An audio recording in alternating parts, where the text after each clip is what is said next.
चालाक लोमड़ी और मुर्गा।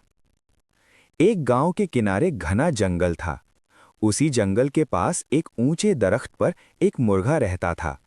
हर सुबह वो जोर से बांग देता तो पूरा इलाका जाग जाता। नीचे झाड़ियों में एक चालाक लोमड़ी रहती थी, जो कई दिनों से मुर्गे को पकड़ने का मौका ढूंढ रही थी।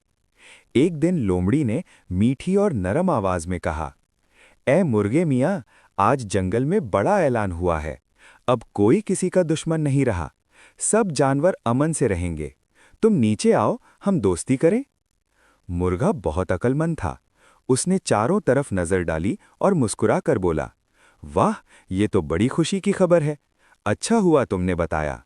वैसे मुझे पीछे से कुत्तों के आने की आहट भी सुनाई दे रही है। शायद उन्हें भी यही पैगाम मिला है। इतना सुनते ही लोमड़ी का रंग उड़ गया। वो घबरा कर बोली, कुत्ते? नहीं नहीं, मुझे एक जरूरी काम याद आ गया है। और वो दुम दबाकर जंगल की तरफ भाग गई। मुर्गा हंसते हुए बोला, जो दूसरों को फरेब देता है वो खुद एक दिन अपने ही जाल में फंस जाता है। सबक: अक्ल और होशियारी ताकत से कहीं ज्यादा बड़ी होती है।